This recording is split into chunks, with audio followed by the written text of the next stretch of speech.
This is Theoretical Thrills, the podcast where three hosts pitch original theoretical rides and attractions based on things they don't own. A special guest judge awards bronze, silver, or gold based on three separate categories: most creative, most practical, and guest's favorite. With bragging rights on the line, the hosts will try to pick each other's ideas apart through gentle ribbing. So sit back, relax, and stand clear of the moving doors as we present Theoretical Thrills. Theoretical Thrills, the theory of the thrill. Oh boy! In 3, 2, fun!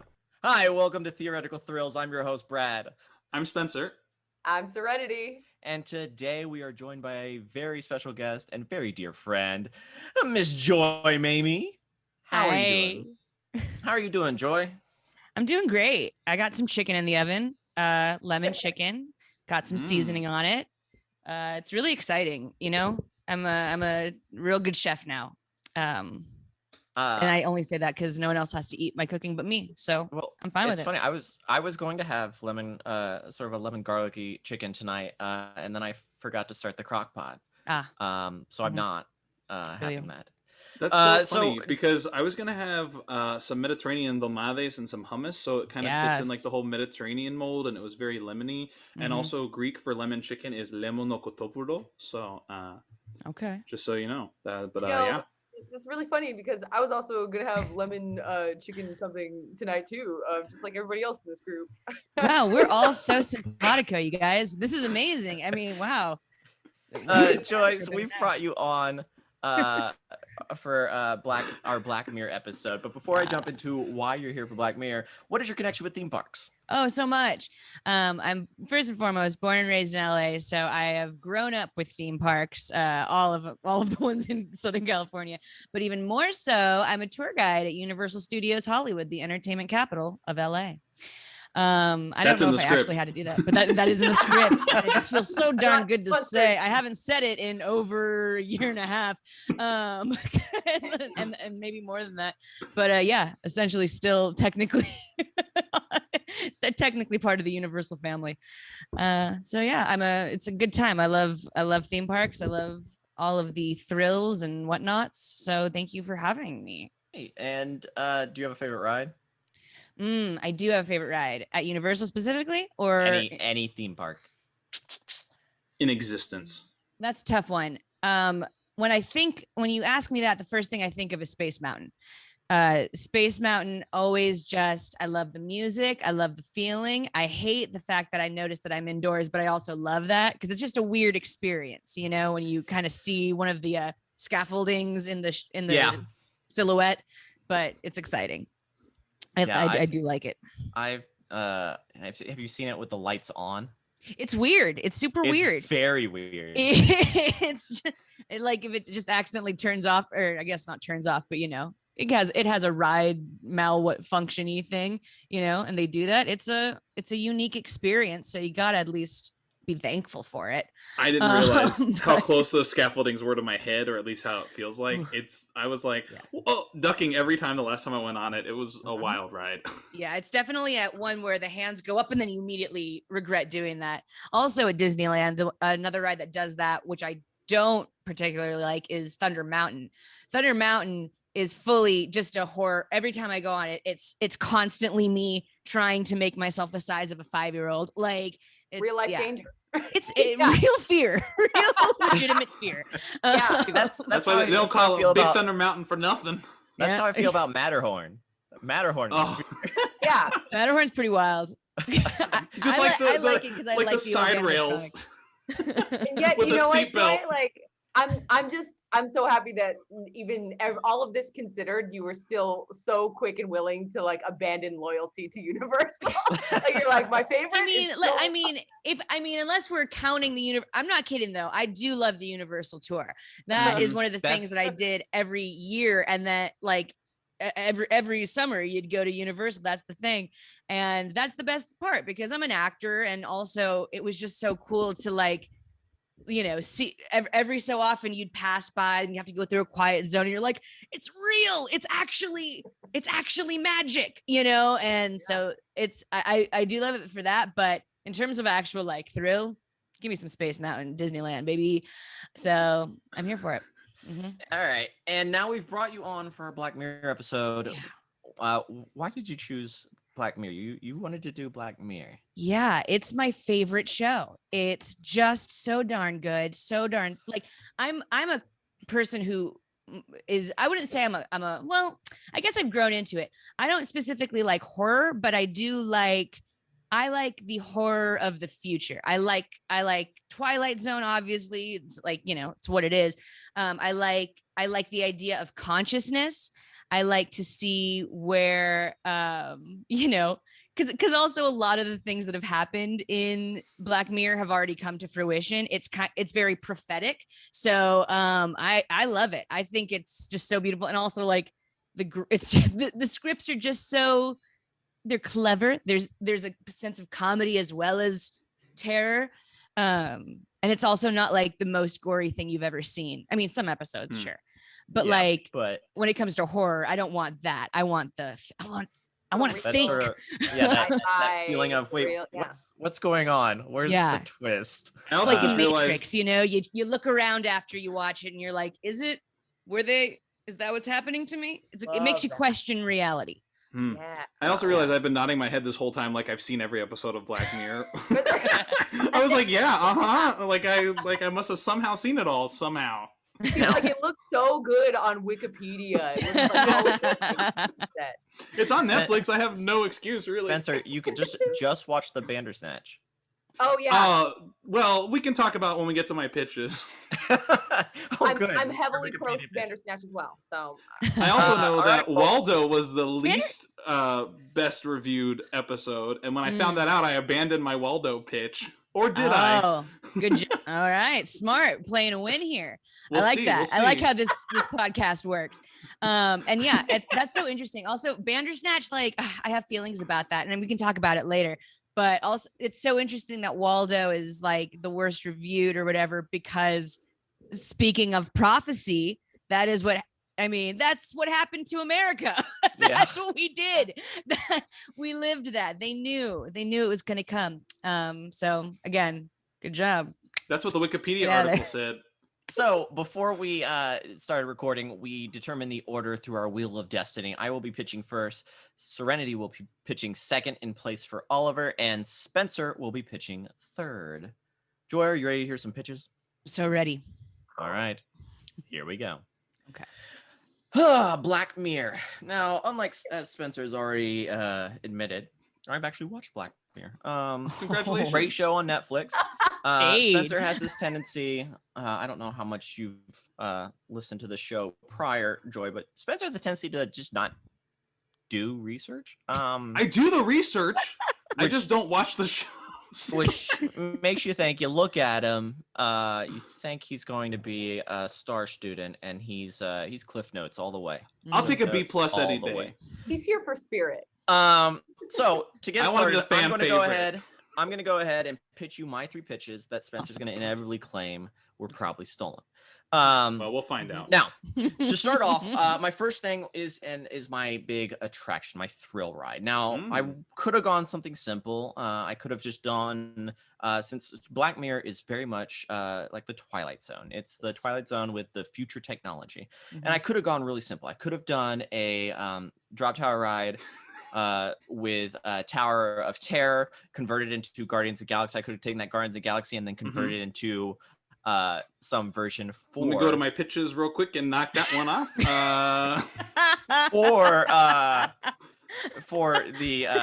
For Black Mirror, but I didn't. Okay. No, instead. Good. So let me put it back on. I wanted to do something. My first one's called Metalhead. So this is a thrill ride. It's going to be a blend of an indoor haunted house / roller coaster.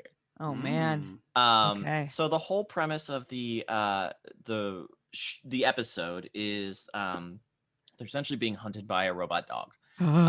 Such a scary episode. And so it's a scary episode. It's Anxiety City, filmed baby. in black and white. It's just one of those visually interesting episodes. So what's going to happen is we're going to be sort of put into that role. The queue line to get into the ride is going to be a haunted house as you're going sort of through a warehouse. There will be scare actors like in Kong Skull Island in Orlando. So in Orlando, they took the Kong portion. Oh, yeah. And they actually have actors in the queue line that jump out. So we're going to have that sort of scare actor type deal. It's going to be sort of half haunted house right there at the beginning. With this idea that you can hear in the warehouse that, oh, there's might be a robot dog like coming after us. Oh man. You're going to be rushed into the roller coaster car, which is going to be designed to look like a car. Right. She drives cars in it. She drives the cars in the thing. I want to keep it in the same sort of mindset. And you're going to take off. So you'll be taking off. There's going to be an indoor roller coaster because I wanted to keep it dark and scary. And since the whole episode is sort of in that black and white feel, I don't want to provide tons of color. I want to keep it creepier. Sure. So as you're in this roller coaster design, what's going to make this, why I say it's a haunted house / roller coaster is the roller coaster is going to be in essence a sort of like a test track portion or the new Guardians of the Galaxy, where you're going to have a little control over I should say the story roller coaster is going to be a story element. Okay. So there's going to be parts where it slows down and it's sort of creeping through because the engine, you don't want it to be too loud. We're trying to keep quiet because we don't know what's here, and we're trying to make like there's a distraction elsewhere. I'm also getting some Indiana Jonesy vibes here in terms of like when the car starts to like, we got to get out of this sand pit before the snakes. Like it's that kind of no. It's not. It's going to be. I know what you mean. It's not going to be moving like that because those are like the cars not can actually move and bounce. And this is going to be straight roller coaster. I see. Okay. Sort of feel. More like Mummy almost. I would say. Like when it's like you pause right at the part where he's like, your soul is long. Yeah. Whatever he says. I'd say sort of like that. Really quick, can I just fun fact about working at Universal Studios? Some people like to just to come to Universal and say, "Hey, where's the Indiana Jones ride?" And we say, "In Disneyland," and they get mad at us and they're like, "No, it's here." And then they mean the Mummy ride, which, by the way, is nothing like Indiana Jones other than the fact that you're in the Middle East. But like, it's this idea. And archaeologists. Yeah. Okay, fine. But I would say more adventurer. I had someone I just tell wanted me to ride the Indiana Jones ride at Universal. I don't know why you guys gotta get all sassy with me. So that's my first ride. Metalhead. Great. So it's gonna have parts where it sort of stops, it goes slow and it sort of stops, like, oh no, the engine sort of died. And we're gonna sort of give that, I want to give that horror feel as you're trying to escape these. Gives me a little Rocky Horror feel, like when they stop at the place with the car and they're like, we gotta use the phone. Face and my just okay. This is why we do need to watch the episodes. Can you? No, I mean the ride, not the episode. Can you tell he's really done his research? Like I think they're like in like a vintage Oldsmobile, and they're like, and then they get out and they start singing. Yeah, and then it's like, oh no, watch out! Watch out! Something's behind us. Yeah. Jake's. What I find the sweetest about that is that Spencer's trying to help Brad too, which is like counter to himself. He was trying to give it a compliment, and we just shut him down. Yeah. You know what happens? All right. happens. My second attraction is actually based off of, personally, it's one of my favorite episodes of Black Mirror because it's in the first season. It's the one that still sticks with me to this day, and it's the entire history of you. It's a good one. Which is an episode for those that haven't watched it. Is an episode where 3. They have have an implant. It's is it contacts? It's an actual implant. It's an implant. It's an implant. Yeah. So they get an implant on their eye that allows them to, it records everything they see. and then they can essentially shoot it and replay it and show it on, like, essentially show it onto a TV and stuff and replay it for other people to see, things like that, which is great for when you're trying to deal with trying to show the fun memories, but not so great when you're trying to have an argument with your significant other, and you can bring up things that were said in the past and stuff like that, and you can delete stuff. It's wild. It's again, something that we are basically already doing.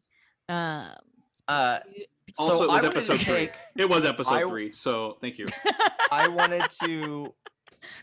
Oh my gosh. I wanted to take that concept and hit it, like, drive it home sort of almost in a...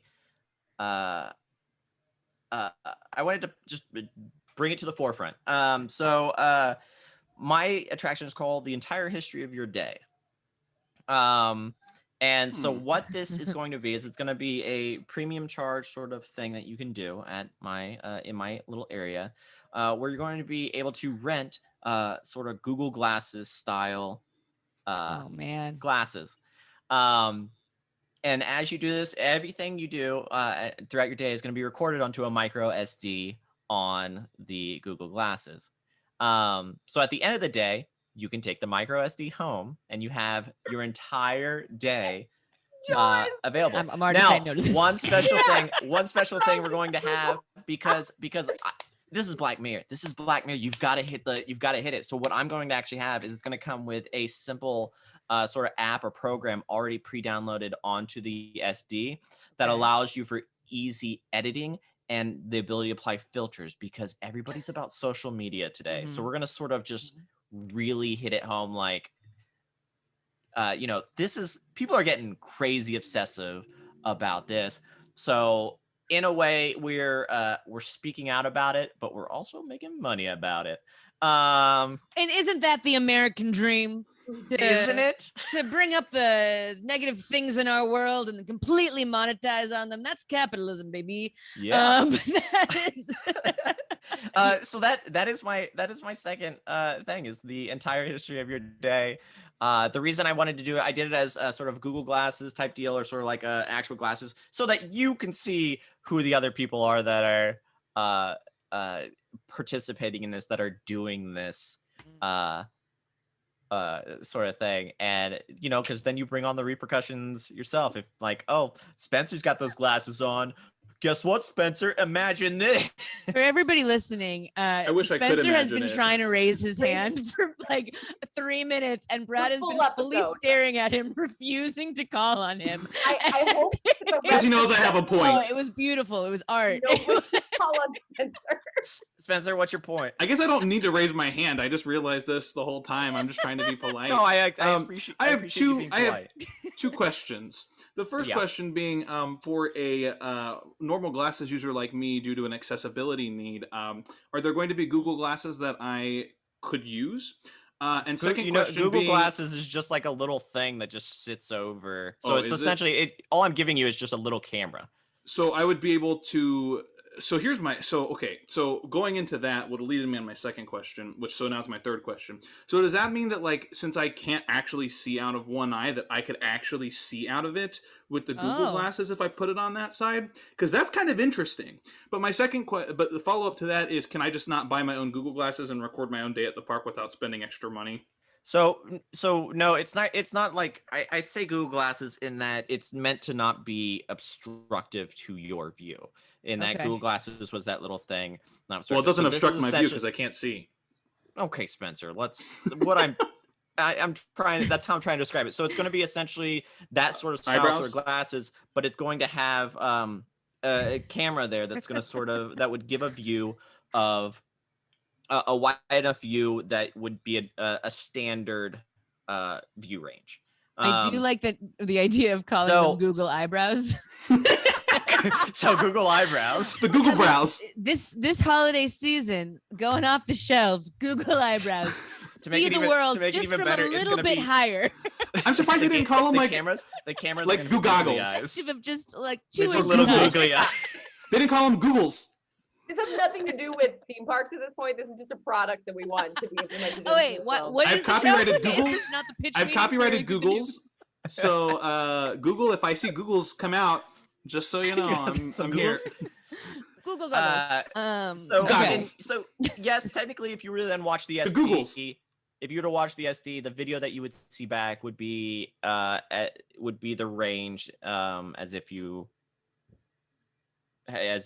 could see out above your eyes. Like that kind of fascinates me in a whole new level as so someone you could see things who has no vision in one eye. Like that, I would be able to see something, which is also quite terrifying to know that is a thing that, because I wouldn't be used to it.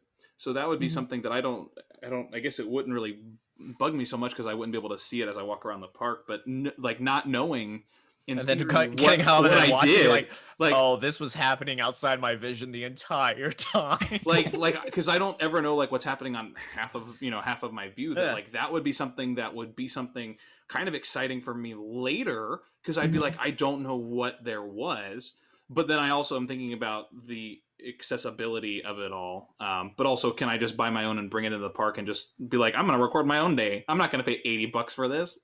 It'd be hard. I was going to say it'd be hard for them to stop you bringing in any kind of recording device, since everybody has a recording device essentially in their pockets and a phone. So I mean, it's what I think would be a cool feature for this. Instead of it just recording your entire day, I think it'd be cool if they had some kind of, Instagram / not even Instagram. What am I trying to say? Scavenger hunt. Well, yes, but not specifically scavenger hunt. What was it? The Pokemon game? Pokemon Go. Thank you, Pokemon Go. I was like, it's the thing where you walk around. If at certain points in the park, if you walk to it, it like dings and records that section, and then can put on like a cool, like, this is that part of the movie, this is the part of your sci-fi movie, and this is how you're going to see it in that filter when you hit this souvenir shop. You know what I mean? And so it wouldn't be because the thing I don't like is the whole point is that to record your entire life is so incredibly damaging to you mentally as well as destructive in your life. That's why it's only a day. But even so, I think people would find the fun in that too quickly, which is the danger to our society of jumping into the world of technology that can be so addictive. Which is what Black Mirror is saying. That's what it's saying. That's the thing. Is like, what are we doing with this park? Are we letting them come to fruition and letting all the dangers they warned us about? Because is that? I'm just kidding. I'm really save it for the dystopian endings in this park. I also am coming at this from a meditative space, so if that is going to be coloring my views of all of these rides, guys, we got to take care of our brains. All right. I will say the AR is a great fix. That's a great fix to that attraction. So keep that in mind at the end. I have a couple questions too, Brad. Yeah. One, okay. What Joy said, couldn't that be like an app, like the Disneyland app, where there's like games and stuff just on the app that are involved? Like that seems to me. And like, what if you use your phone to see? But here's the thing I think you guys are missing. Yeah, you could do this as an app, but no one's going to hold their phone out the entire time. So that's the second half of my question. No one's going to do that. Wait, hold on. This is a lovely little Google. Serenity has a question. Google goggle. Goggles that you wear. Googles. The key thing here is it records your entire day. Oh, right, that point that you made. That's also part of my issue that I was going to ask about. So what about like privacy, as in like going to the bathroom? Like, well, see, there would be. It just automatically turns off. It would automatically turn off on that. I don't trust that by any means. I'm going to tell you why I don't trust that by any means, because it's technology. This Zoom call that we are on doing this podcast, somsom's watching it live stream, baby. I hope they enjoy it. Hacking into things. And they tune in every episode. Here's the thing. Exactly. Here's the thing. This is why I made it all recorded on a micro SD, so that you take home the data from it. No one else. You can take home the poops. So if you want to record your poop, do you want to get the poop on the new ride? I mean, like, what if they used to say in the 40s? Stomach sick, and then you have to like, I don't know if I would. I want to remember like what I do want to remember. I'm not you know, like that's part of not that family argument that I had 20 minutes ago. I'm not Dad's been mad the whole time, you guys. He's just drinking beer. I'm not stapling these to your head. If just it's a hit the on and off day at the switch park, then. hold on, Brad. We totally forgot. If it is a crowded day at the park, and you have to film the entire day, you're gonna look back on it and be like, "Holy shit! I spent 5 straight hours waiting in lines, eating sugar sticks of whatever version, and like that, and that's gonna be your memory of the $300 ticket you spent." Like, that's a good point. I have to say, I'm seeing some holes in this pitch, Brad. Here's I'm the seeing thing. some goggles. Thing. Goggles. This pitch, there's some floggles in your pitch. This pitch is not meant for the average park goer. This pitch is meant for those wannabe influencers. It's meant for the wannabe influencers. If someone has paid a ticket to go to a park and they wannabe an option for them, you fully want them to. I'm going to say what kind of because of I haven't said how much I'm charging. People. I'm going to charge a buttload for the influencers. They can pay for it, then they can use it. That's why. Wait, the influencers or the wannabe influencers? It's a mixture of both. That's the thing is the people who are going to pay for this are the ones who aren't already influencers. Yeah. And so there we go. I'll give out a couple. I'll give out a couple to the influencers to use so that they can promote it. And then all the wannabe influencers are going to be like, episode of Black Mirror where it's entire you going to it is another way for them to use you and monetize you or what? Oh man! I mean, if this was a Google theme, I think you would get it. Knock it out of the park. Do we get points for the most nightmarish pitch? Wait till my third pitch. You guys ready for my third pitch? Oh boy! So your pitch was just Google goggles that record your whole day with an SD card. It's called The Entire History of Your Day. You got so mad. I feel bad. You got so serious in that moment. It's called The Entire History. Featuring Googles. Google goggles also offer other things that mine does not. Mine is strictly recording your day. Okay, so it's less than. Yeah. There's going to be glitches, dude. That's the thing. They always roll these things out too fast. There's going to be glitches where you're only going to record the poops. That's all you're going to see. Well, then you have a shitty Scoops video. And poops. You have a shitty day. Oh, gosh. All right, cool. All right, I've written it down, by the way. I'm taking very copious notes. Make sure you get the poops in there. Make sure that's 2 O's in noted. that? Yes, 2 O's and poops. Pitch number 3. My pitch number 3. Every Black Mirror land, you need a food option. All right? You need a food option. Oh, yes. Right? Yes. So I would like to present my food option. Okay. I would love to know. The National Anthem Barbecue. Good idea. Oh, that's hilarious. That's very funny. That's so it's going a very to be funny reference. It's going to be a pork barbecue house. I think I get that reference. That's going to have a very sort of British pop culture theme. And it's going to have sort of TVs throughout that are playing BBC News because that channel airs 24 hours a day. Totally. BBC News, because sorry, it's National Anthem hot dogs is what you. So National Anthem it's like a grill. Barbecue. Oh, it's so nasty. Even better, even more inclusive. But yeah, aren't there anthem hot dogs? Aren't there like National Anthem hot dogs? That would have been a great tie-in. Well, I mean, it's going to have all sort of pork-based barbecue products. So hot dogs. Hot dogs will be one of them. They're just pork kind of based loosely. Well, I say pork-based because hot dogs. Let's be honest. Yeah. No, this is season 1, episode 1. I knew it. Yeah. I skipped right over that one. Again, for all your listeners at home, if you have not yet embarked on a Black Mirror journey, I need to warn you. This is something I'm very passionate about. Black Mirror is an it's not in order. What is it called? Anthology. It's an anthology. It's every episode is its own. It's episodic, right? Do not, and I say this with all the rage in my heart. Do not start season 1, episode 1. That is a trap. That is a terrible trap, and you will not want to continue with the show. The way I recommend doing it is, and I think they did this because season 3 had just premiered, so they just forced a lot of people to start season 3, episode 1. That one is with Bryce Dallas Howard.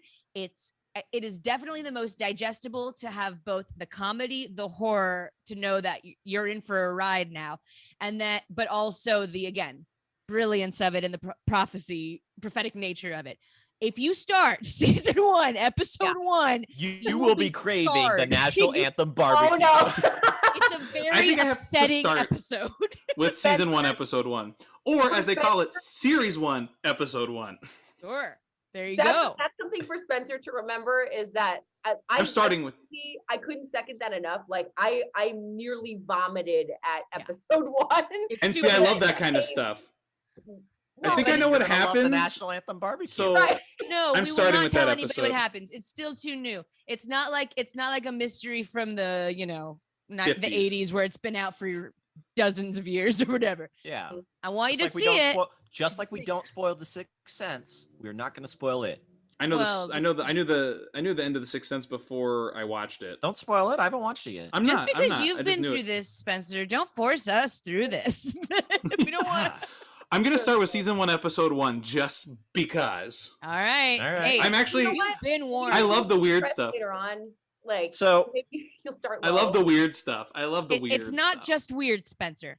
It's screwed up.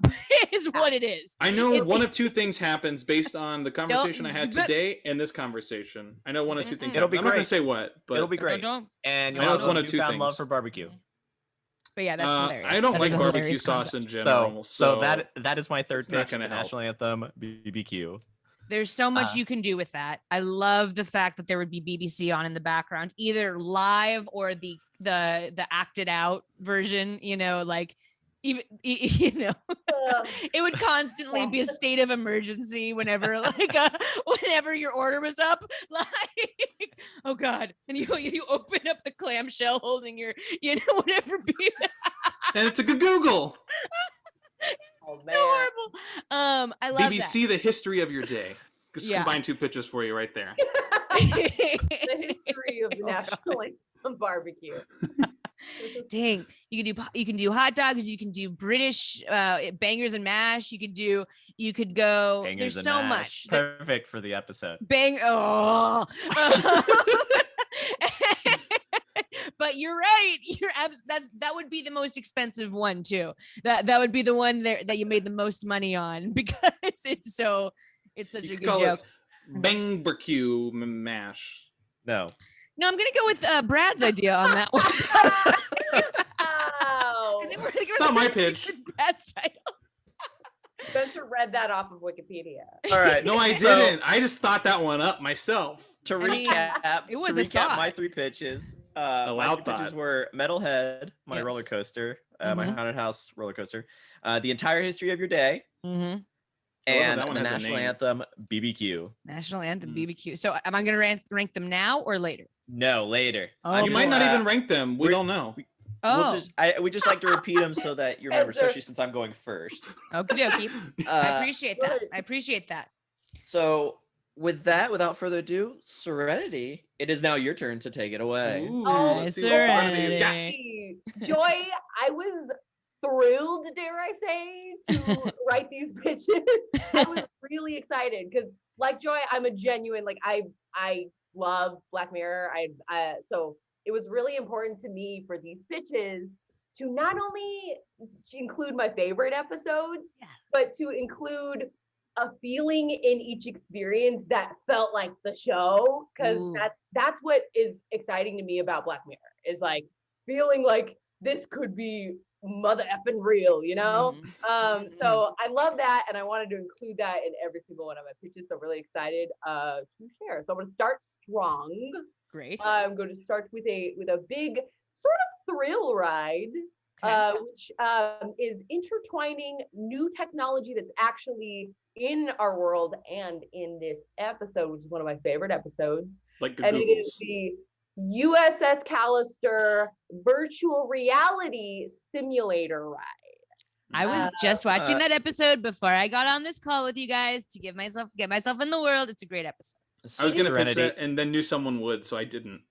Serenity. We've already done a Star Trek episode. Oh, Brad. We've already done a Star Trek episode, Serenity. Was I on that episode? I don't think No. so. Also, bear in mind, these are Serenity's first pitches, so I'm really excited to see what we've got going on. All right, you're at the USS Callister. Brad is like, she knocked down my Google eyebrow. Must be taken down. Browgles. Google eyebrow. I forgot. So Yes. so the key here, right? So this is something that I think that is going to be implemented in more rides in the future is actual virtual reality, because we're getting virtual reality in our homes and it's becoming more readily available. So I was so excited when I thought of it. I was like, we could actually feel like we are in this episode. This episode is practically a movie and it needs a sequel. So for those who are not familiar in this group, USS I wonder who that could be. It's me. USS Callister is an episode where essentially a man goes into virtual reality and all of his he uses the DNA from people he knows in his real life and puts them into his virtual reality simulator. And then we see the perspective from the people who are in the virtual reality, who are clones essentially of real people. And it's a freaking nightmare for those people because this guy's kind of a madman and he has control over these people. It's crazy. It's absolutely wild and I love it so much. So what we're gonna do with this actual ride, like how it's gonna function, you walk in and I want it to feel like it's a real like Black Mirror living room essentially. So that dark, dimly lit theme that's throughout the show where you get like this new technology, you know, interactive things on the walls that you can adjust, voice technology. So the queue is really fun, right? So you get to have all these little gadgets to play with in there, but it feels like kind of a drab yet modern house, right? So darkly lit. And then you enter this simulator and think like Star Tours, Disneyland. You're entering a simulator that seems like a normal living room. You're putting on the virtual reality headset. So there's some for each seat in this experience. And then you are transported to the USS Callister ship in virtual reality. So the movement of this whole thing is real and you get to feel the effects in real life, but it's in a large group. So you get lots of people in there. So it's not taking up too much time. And you actually are on a mission to like go through the wormhole like they do in the episode, which I just want them to feel like they're talking to me, you know? Like I'm so excited about that. This is clever. I love wormholes. This seems like it's going to be a real ride.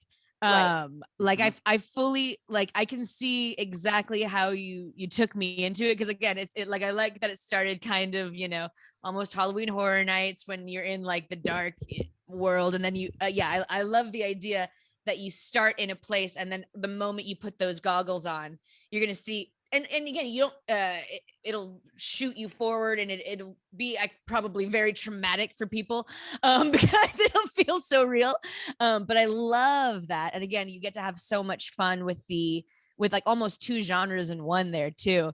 So that's, I can dig that. And the one thing I want to know in the terms of the dark, because I love the idea that you're going through a wormhole. I want to see in the virtual reality the bad guy, you know, like if there's a way we can get, I mean, but then again, I mean, I don't know how you do that, but again, people are going to be running up to you and like, you know, the gal from How I Met Your Mother will be like, this way. And like, you can just see that whole, I think like those monsters too showing up and like being part of like it's happening around you, right? Because it's not like you have a gun in your hand and like you're participating, but maybe that is like you're part of the team. And I mean, it's also like the Millennial Falcon, like you know, being in this thing. Did you say Millennium Falcon or Millennial Falcon? Millennial Falcon. Yeah, I was gonna say, as opposed to sounded like Millennial Falcon, as opposed to the Boomer Falcon concept. That is wonderful. If I said that on accident,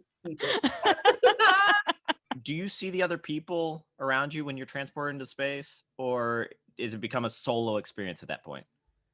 It's you feel like you're next to other teammates, but those teammates are in the virtual reality. So you feel like you're in like a vehicle with other people. So you but can turn and you see same, them. You see. Yeah, they're not really the same people who are next to you, but you see what's digitally there. So yeah, but so it's like a virtual reality game or anything like that, where if I turn and look and they turn and look, we can see each other's digital character. Okay. What about Spencer? What about people that have maybe can't see out of one of their eyes or something?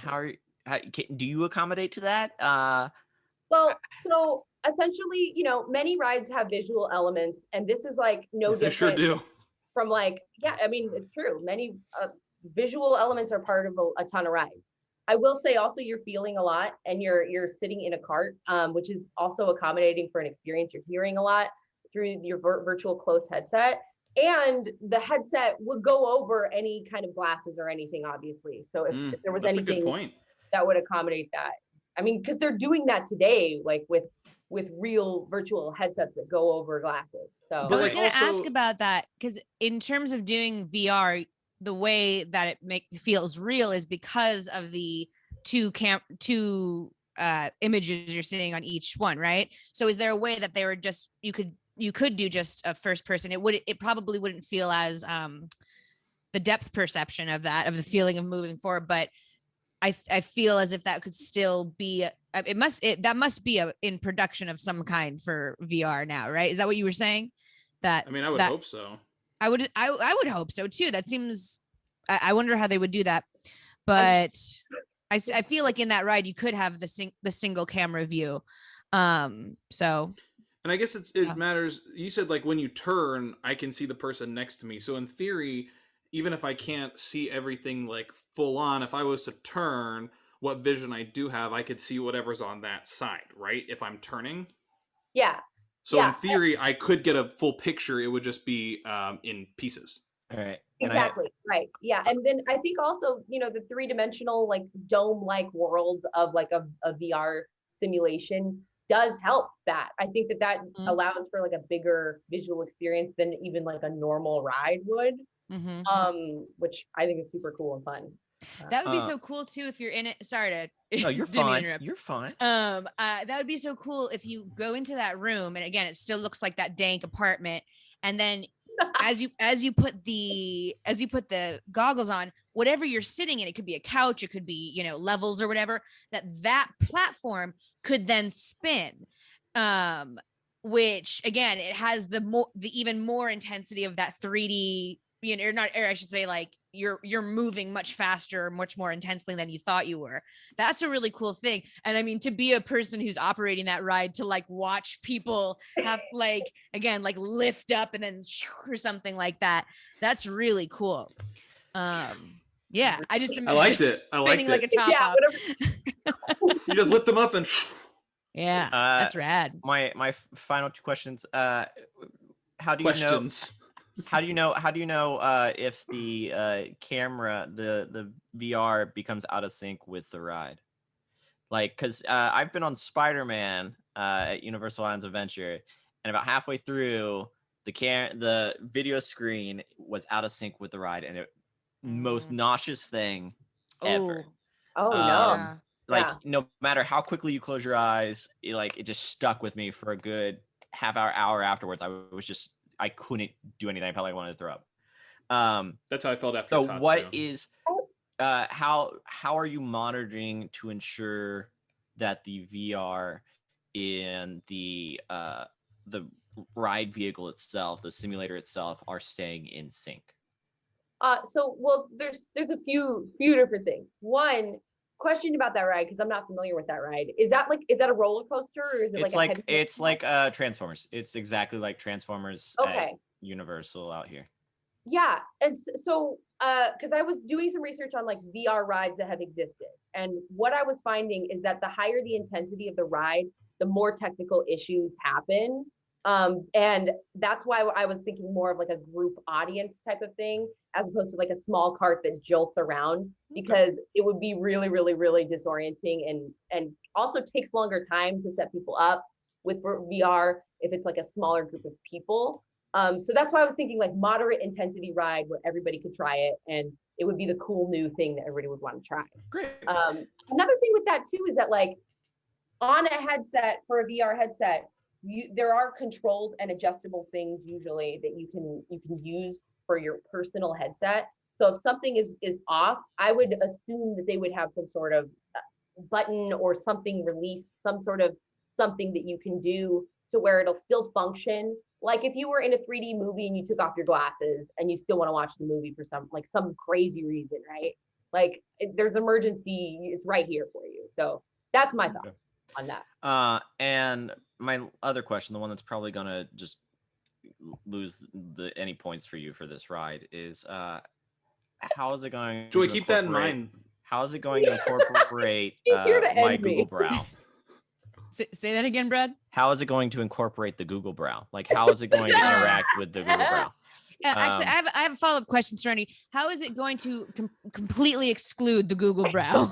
Also, I have a follow-up question. If it's going to record your entire day, get on it that needs to be able to ride. record this. I have a follow-up question. Are you going to call it the Google Browsers? Because that makes a lot of sense. We're evolving. There's as so we many go. tabs open on this one. Oh man. Just flip them open. Oh, not that one. All right, what's your second pitch, Serenity? My second pitch, another one of my favorite episodes. Love this episode so much. I was like, how do I put people in this episode? Mm-hmm. So San Junipero. Yay! I was hoping you were going to say San Junipero. Good. It's also one of my favorites. It tickles me in so many ways. I wanted to be able to like go into a world that is personalized for me, right? Because the theme of this episode is that essentially like you can go there's a twist that I don't want to like give too much away, but there's a theme where you can go to any time period and be your younger self in this virtual world, in the cloud or whatever you want to call it. Yeah, it's kind of like future chat rooms almost too. Yeah. And like it's this wonderful romance too, and just like I had to do something with it. So my pitch, because I also like Brad was like, I want to include a restaurant and something practical that I could see being included in a park. My pitch is a multi-themed restaurant / club that is San Junipero. So it's as though you're going to San Junipero, because when you enter the restaurant, they ask you which time period you would like to be in. And so this is, to me, one of the more practical ideas to come up with, because it's so easy to execute. Yeah. You simply have different rooms with different themes of different eras. Usually modern eras, I would think that modern eras would make sense for this, because that would be the frame of reference of somebody living in our time that would want to go back to a certain time.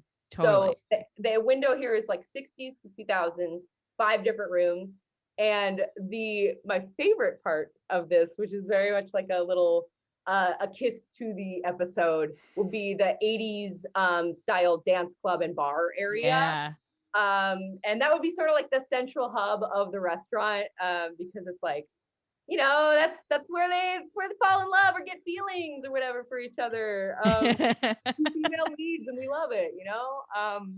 So it's a pretty simple pitch. I love it. I also love the idea that all the waiter, like the staff, would be in theme with the, you know, with the eras and everything, so you really feel immersed in it.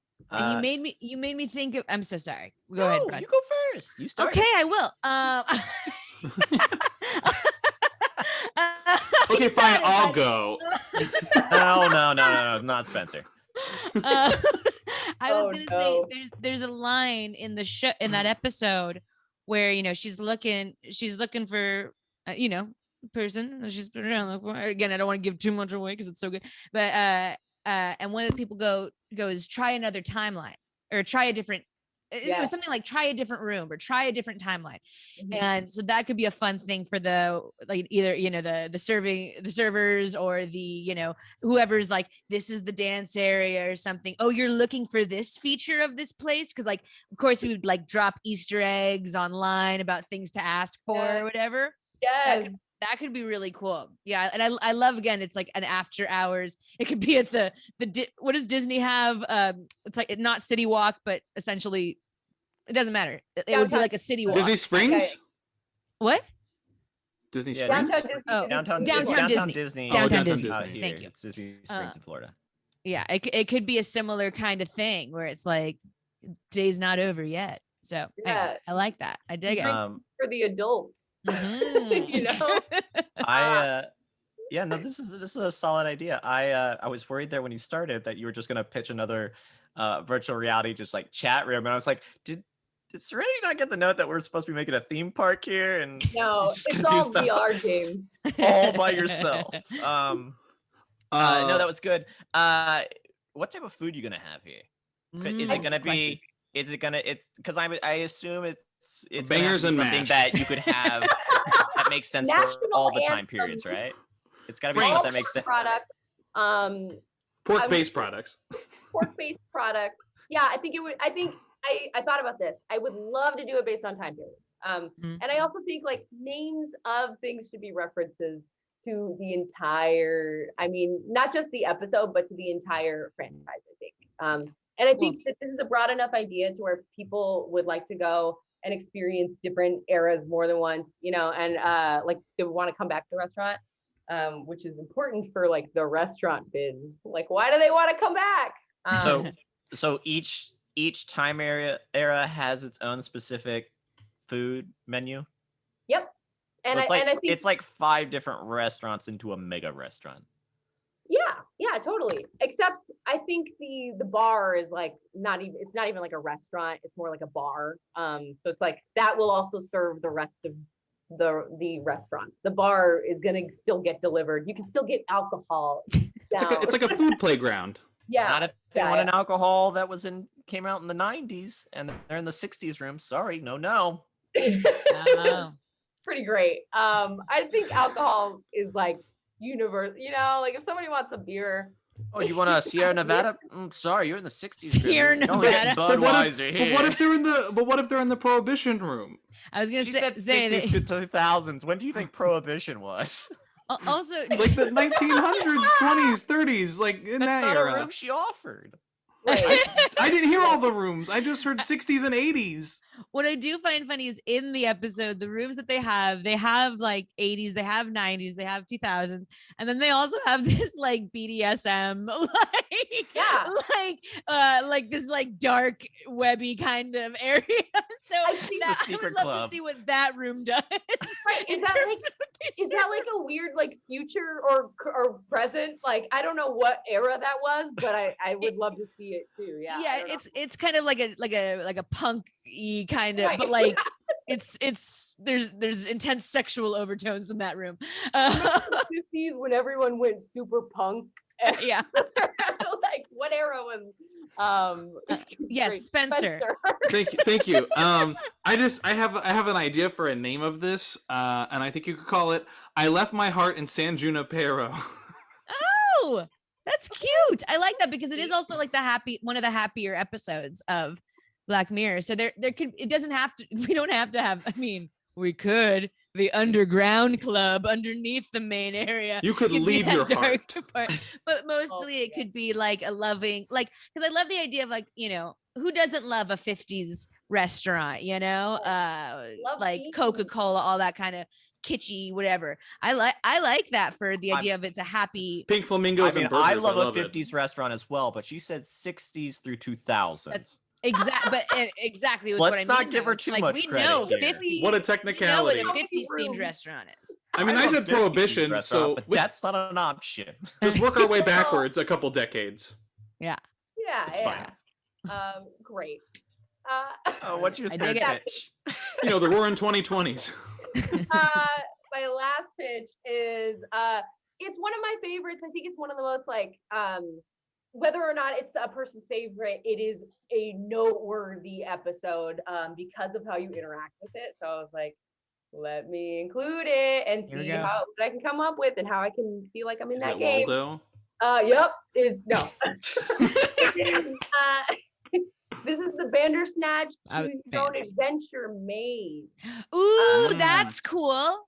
Yeah. Okay, sorry, continue. Well, now let's hear the pitch. Okay, great. Let's hear the pitch now. 2 wins, everybody. I like the concept. Yeah, right. I love the elevator Don't say pitch. anymore. You're gonna ruin it. Right. All right, show's over. Products. No. You have to be wearing pork-based products as you walk in. Yeah. But also, there's vegetarian pork-based products. Spencer, let her pitch. I don't want PETA to get mad. Spencer, tell me more. Great. Okay, yeah. So, just like on the Netflix episode, it's crazy because it's like, what do you even call it? An episode? I don't know what to call it. Bandersnatch, you chose your own timeline, right? So just like the Netflix episode, you get to choose your own path. And I just got so delighted by choosing a real life maze path where an actor would tell me wrong path, mate. Like I love that. Like I would love to physically feel like I'm actually the person, the main character in the story. Yeah. So what I loved about making this a maze, sort of similar to a haunted house, but like year round, we're talking, is that like the flow of people through it, constant. I love that. Like that's a way to lessen cues and to just make it like really an experience that people can feel like they want to go back to and go back through. So my question that I had for myself when coming up with this was like, what happens when you choose the wrong path? Yeah. And I think what would delight me is that you go back, because if you're choosing the right path, you get the satisfaction of choosing the right path. So you're going through the right path anyway.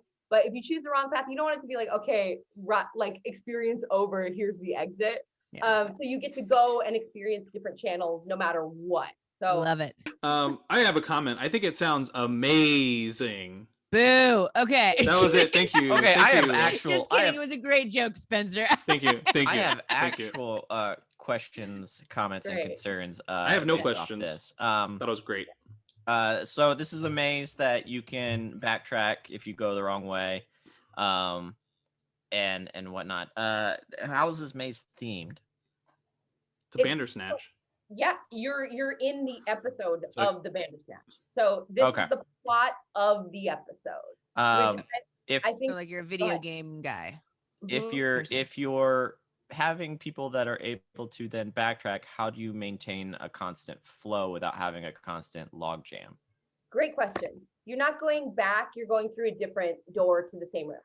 So and I've seen this in actual like museums that take people through things like this. It's like you think you're going back, but really it's through this black hallway that is just that meets up again with and then so that answers that. And then I guess my third thing is just how redoable is this? Because like The Walking Dead had a whole house at Universal Hollywood, and the problem with it is it becomes less and less exciting as you do it, because they've taken they which is like the episode of Bandersnatch. Yeah.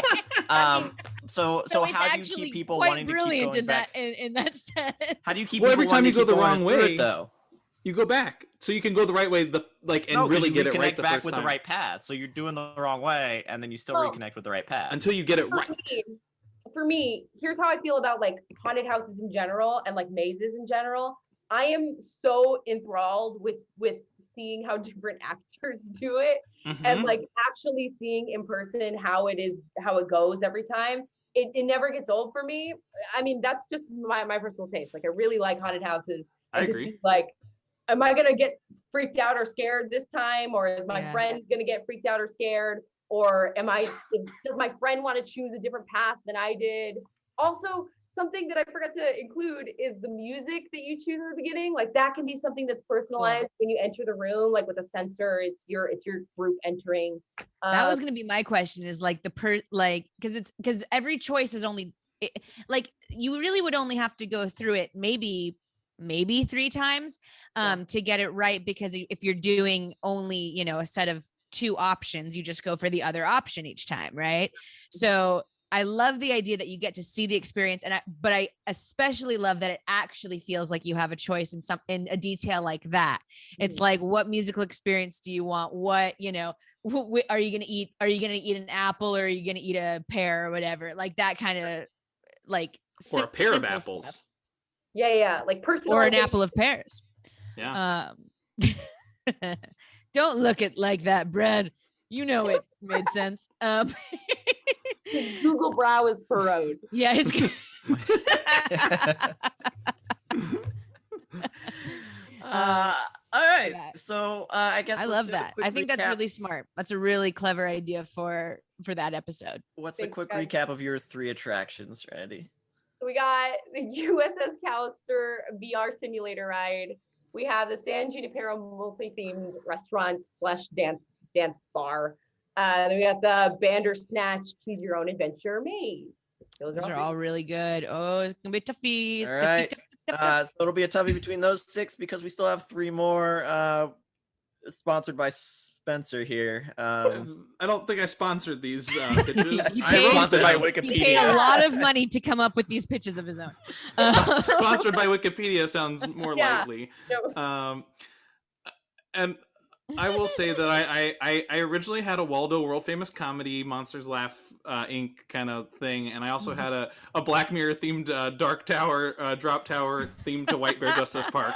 But I'm going to throw those both out and do my other 3 pitches that no one mentioned. My first ride is Hitcher the Ride. Which episode has Hitcher in it, or is Hitcher? It's like a pickup app, people passenger rides app. It's like the Uber of Black Mirror. Series 5, episode 2. Series 5, episode. Okay, 2. I just need to look at like an image from it so I can remember, because got it. I remember this one. Okay, yes. And I love that actor. So how this is, it's themed very much to like a Space Mountain type ride. This is a ride where guests hop into their very own hitcher, which is a coaster ride vehicle similar to like the limos on Rock and Roller Coaster. So essentially Space Mountain, but not in space. Okay. But it features an overhead covering so that when what guests are seeing are a virtual screen in front and to the side. And so as you go on a track in the dark, you don't actually know where you're going other than what you see on the reality. So you enter the world as you twist and turn through a roller coaster track a la Space Mountain. The one thing you're going to take from that episode is just... I didn't watch it. Yeah, I was going to say, you didn't see it. I read part of it on Wikipedia. It said the Hitcher, which is like an Uber, and I was like, that's a cool idea. Yeah, it's just a ride share. Yeah, it's a ride share, but it's a ride share roller coaster. It's a ride share ride. Yeah, it's a ride shared as a ride virtual reality top up, top down experience. Where does it take you again? Where does it take you through in terms of? Just wherever the episode takes place. Oh, then you're going to be disappointed because most of that episode, the car is parked. So, but that's. I'm like, you know what? It goes through San Junipero. That's fine. It goes through San Junipero. Okay, cool crossover episode. It's a normal car. Yeah, it's just a car. Yeah. It's just like an Uber app. Right, but what I'm saying is my car vehicle is shaped like a hitcher, but it's got a thing like a hitcher. You mean like a car? Hitcher is the app. Spencer. Yeah, the point if you had used this concept for the episode "Hang the DJ," they have a cool little car where it does have like a more circular ride thing. That this makes more sense. I'm not trying to be mean. It's just hilarious. It's fine. I'm like, from the get-go, I was confused with this. But it's like the Rock and Roller Coaster. I mean, you're in a limo. It's a stretch limo, but it's got a green painted vehicle with like wings on the back. Yeah, then they got the big dome that comes over you, and it's all virtual reality. But my car is that exactly. Okay. But like with the dome on top. I am excited for you to watch that episode and then tell me what you think. I like that you so loosely took something from an episode. Oh, they get looser. Just you wait. Well, this one had a car in it, so space car. It's like a ride where you're in a car. This is a Black Mirror episode about a mirror, and mirrors who is you in the game. You know, you're staring at a mirror and it's black. I mean, maybe I should have pitched my world famous Waldo comedy act. I mean, no, now you got to commit to the ones you. I mean, you got you two more. could switch it at any moment, but you could hypothetically, Spencer. We wouldn't know, but you've got 2 chances to do so. So if you don't do it on the next one, okay. Pitch number 2. Pitch number. Now I'm like nervous because these are getting. Wait. I'm so not excited. As great, I think. Playtest Promenade. So how this is, it's an AR arcade for guests that features games such as the Whack-A-Mole, version, Bandersnatch, and Striking Vipers X, but obviously not as extreme because that's like real legit. But like, it's got like the, but it's like an AR arcade with all those, maybe a little bit of San Junipero in there as well. Cool. I dig that because that reminds me of another one of my favorite Disneyland attractions, Innoventions.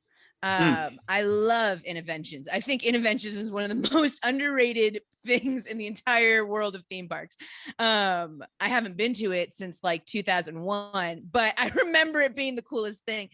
I love the idea of having a place where you can have multiple episodes, multiple experiences in one, in terms of games, because that's a big thing that they do in is the world of what it means to do a video game and living in that kind and having to win, or having to. I mean, I love the Striking Vipers because you haven't seen that one, have you, Spencer? I haven't seen a single episode of this show, so I got a lot of catching up to do. Ooh, I can't wait for you to see Striking Vipers and tell me what you think. Season 5 was wild, y'all. So I'm going to start at season 1, episode 1, and then go to Striking Vipers. That's the thing is, the Black Mirror theme park would have to be an 18 and up kind of park. I mean, well, maybe 17 and up, depending on how it works. But like, even so, it's not only is it dark, but it's cool, if you know what I mean.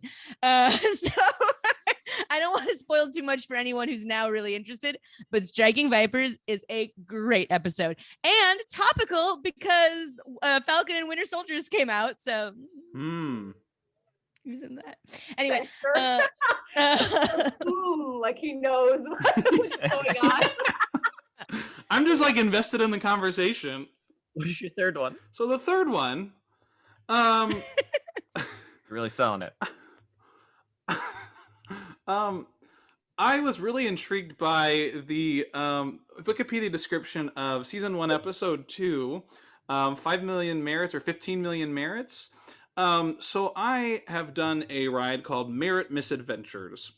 And how this ride works, it's like an ET inspired dark ride. So, like a hanging dark ride where you're on a stationary bike, but you can actually pedal with it. But it's also got a Buzz Lightyear interactive element. So you can actually shoot points with merits. So that you can earn merits, and also, of course, there's a virtual screen as well that players can use to knock down obstacles and targets and stuff to get merits. Toward the end of the ride, there is a loud sound that is heard before guests appear in the final scene, which is a VR scene of the competition Hot Shot, where they can see how many points they scored or merits, and what those merits can get them in this world of the 15 million merits or 5 million merits, something with a million merits, a bunch of merits. So that's Merit Misadventures. It's just a projection. Yeah, it's a projection. Okay, not VR. Well, the way they do it in the show is that they have on their bikes, they have like computer screens, right, with their little avatar, which I also think would be super fun for people to make their own little avatar, like a test we have that thing. Yeah. Dare I say it's not a bad idea? Like, I think based on the episode, that would be something that I would want to try. But absolutely, I think that's a really cool idea. And the queue is like the room that you wake up in or whatever. Like they're like in a screen, the all screen box room.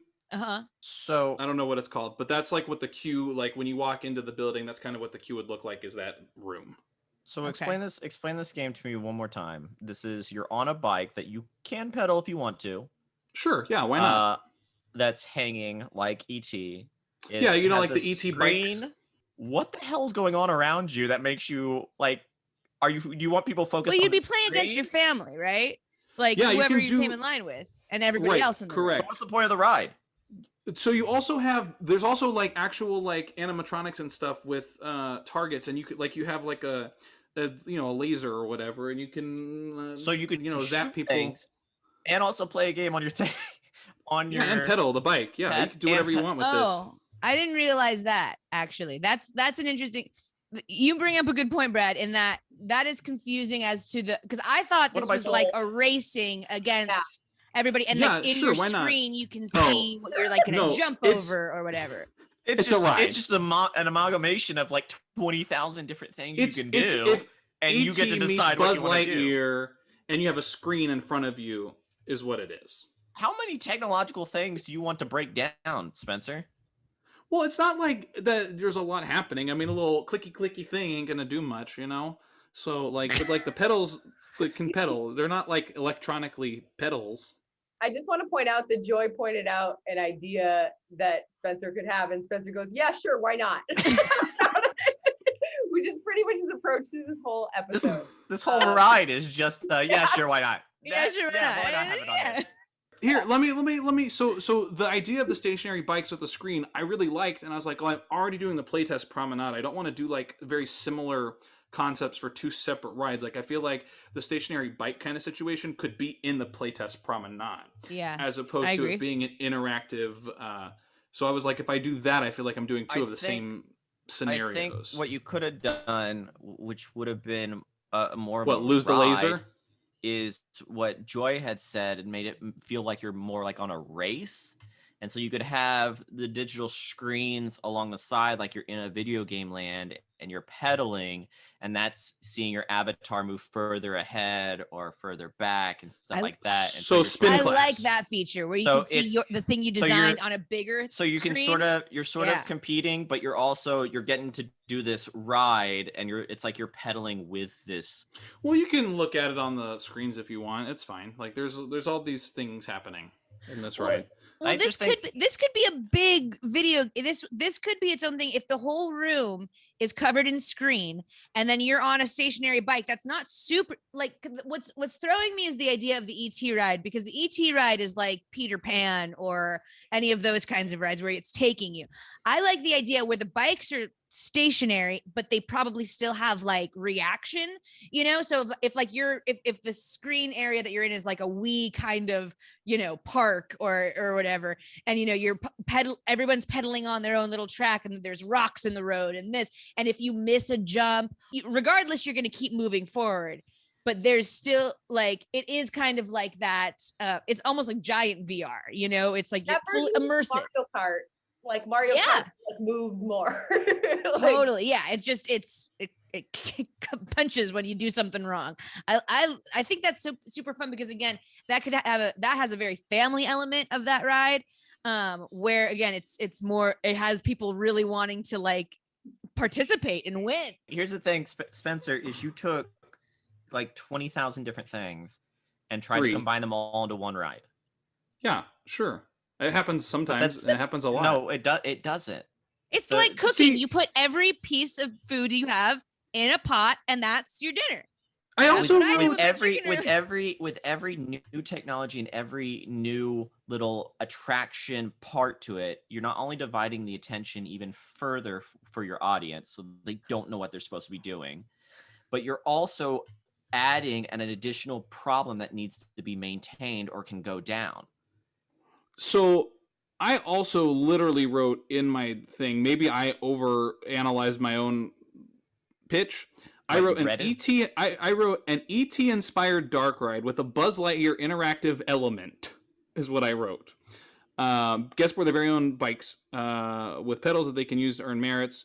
But I wrote an ET inspired dark ride with a Buzz Lightyear interactive element, and then I started explaining Buzz Lightyear and ET. Added 20,000 different things to this ride. But I'll tell you, Brad, the cool element that I don't think Spencer intended to take from the ET ride that can still be in this new version of the ride is the fact that in the old ET ride, you got to type in your name right before you went on the ride. And at the end of the ride, when you went past space, you would be like, "Thank you, Spencer." Or if you had a name that wasn't in his like bank of names, he would try to sound it out And mine was always and Serenity, of course. Yeah, I'm sure that must have been very difficult for ET. Yeah. Multisyllabic name. Joy, you've hit on that's a exciting. favorite. The personalization. Sorry, what? Hit on a favorite topic of mine. And that's the ET name cards and how they could be how they were easily abusable. Yes, they were very abusable.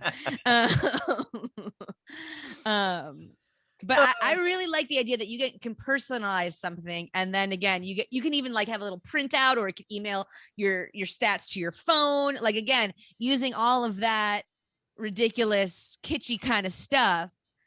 And again, I think it's a really cool idea to have it kind of be like, also like the other Toy Story ride at California Adventure. You know, people wait for hours for that experience to tell them I got 3,000 points on a game we've never played before. You know, and think about it. It's a ride. It's got 3D. It's got a laser, so it's got a lot of interactive elements, just like my kid. 3D glasses on that for sure.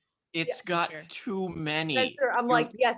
Just agree with Joy. Just agree with what she just said. That's all you have to do. Don't add anything. No, but those are fixes. Remember, you will be judging based off the initial pitch, which is an ET ride where you can pedal the bike, have a touch screen that you can play something on, as well as shoot things on a digital screen. So you get the best of all worlds. Maybe you shoot it from the handles. Maybe it's not as much of a gun. He said a gun. You did say a gun. I'm pretty sure I said a laser at one point and then a gun. So even I don't know exactly what it is. I just know there's something you can use to. I said click click is what I said. You can use something to click click. That's true. You can click buttons on the handles of the bike. All right, Spencer, recap your 3 ideas. I had Hitcher the Ride, very practical layover of a. Yeah, he said that was his best one. I had Playtest Promenade, a very creative, practical AR arcade, and I had Merit Misadventures, which is a very creative idea overall, I think. And we all just enjoy talking about it, so, you know, there we go. So those are my 3 pitches. It doesn't help you, so why do you do it? And I still love how you were like, and I've heard it's great reviews from people. All right, it definitely tickled my funny bone.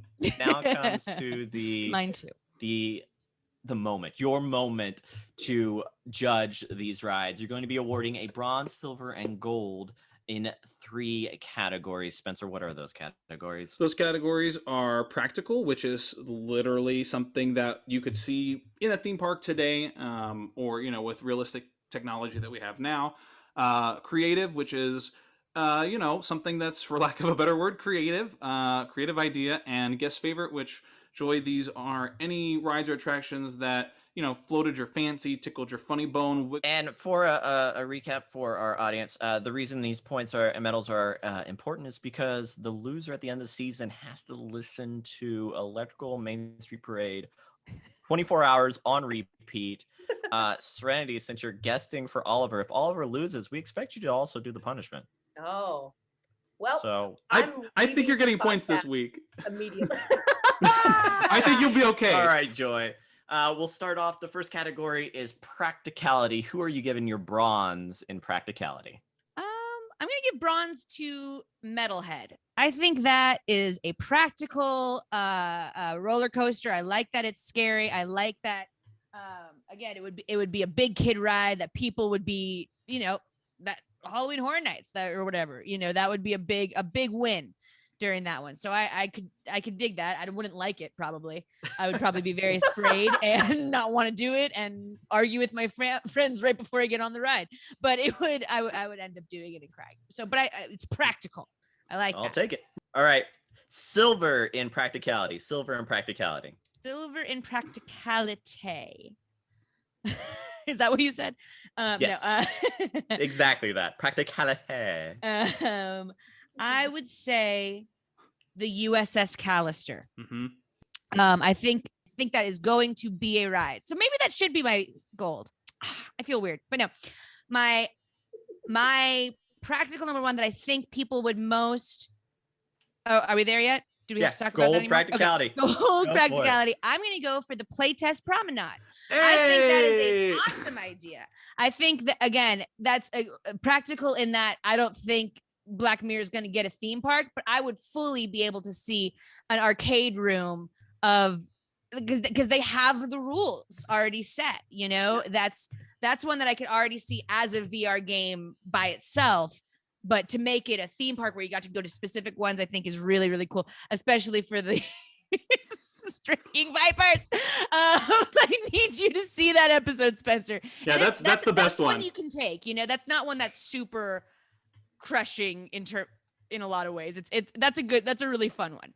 Yeah, that is a fun one for sure. That brings us to creativity. Who is your bronze for creativity? Let's give it to Merit Misadventure. Yes. I knew with that laugh. It was mine. I'm happy. Yeah, I think it is creative. It's as Brad said, there's a lot of elements, so it's creative in that way. I wasn't going for practical on that one, so it's all good. You absolutely were not. It is not practical by any means, but I like the idea of it. I like that it's the one family ride I could see from the world of Black Mirror, which I think is really cool. Just got to tone it down a little. Yeah, tone it down a lot. Creativity for Silver. The San Junipero restaurant complex. Is that what you called it? Yeah, whatever, man. I left my heart in San Junipero. Yeah. Again, you have so much to do. Like the set designers would have so much fun. I think it's going to be the most fun for people who would work in that area. Again, you would have both people who are servers in fun, ridiculous outfits, as well as like the actors who were like there to heighten the performative experience of it, as well as a DJ, multiple DJs you could have. And again, that's like nightclub feels like after you're done walking around and doing all that, why not get a drink? And then most creative gold goes to my boy Brad for National Anthem Barbecue. Honestly, when you said that, I was like, oh, that's a good joke. That's a good that's a brilliant way to incorporate. Like I went into this fully thinking that this was only rides. I love a themed restaurant for such an awful episode. That's so funny to me. I can't wait to watch. Oh man, but not first. Apparently, again, really, don't do it first. Do Striking Vipers first, maybe for you, Spencer, and then go to the next one. But damn, again, two really intense topics. But again, really, really fun with that. I enjoyed that because it also made me think of back when we had the oh my gosh, Back to the Future ride. Outside of it was Doc Brown's fried chicken, so it kind of gave me the same essence. But oh, that's so funny. So yeah, good job, Brad. You take the gold on that, pal. I will gladly take it. That brings us now to guest favorite, the three that are your favorite, starting with bronze. I'll give number 3 to the playtest promenade. Bronze, number 3. Yeah. Playtest promenade. I really do think people would have so much fun with that. It's a good idea. Second would be, again, Silver taking it for San Junipero restaurant. I really, really want to do that. That episode is probably the one that I want to come to life the most. That and Hang the DJ, because they're also just like, they're like kind of rom-com-y kind of. So I like, it's kind of my bread and butter. But again, I think it's really fun. And again, everyone would have so many pictures. People would flock to it very much. And the guest favorite and the ride that will be a ride, the USS Callister. That is such a cool idea. I love it. I think that would be one that I would try to go on multiple times. Just a cool idea. You guys heard it here first. Google Glasses and Google Browse sweeps the categories. The Google browsers. The Google Gold, browsers. Silver, bronze, and plastic. Serenity came to play. Spencer. Oliver, you know. Hey. Well, Joy, thank you so much for being a guest today. It was an absolute I loved this. This blast. was such a cool concept. I really like this I like this episode, but I like this podcast a lot. I think it's a brilliant idea. So good job, y'all. Thank you. Yeah. Do you have anything that you would like to pitch before we go? Yeah, follow me, y'all. I'm on everything at Joy Mamey, JoyMamey. I do TikTok comedy and singing, and I also teach improv online as well as joke writing and other stuff. So just check me out, joymamey.com, babies. Great.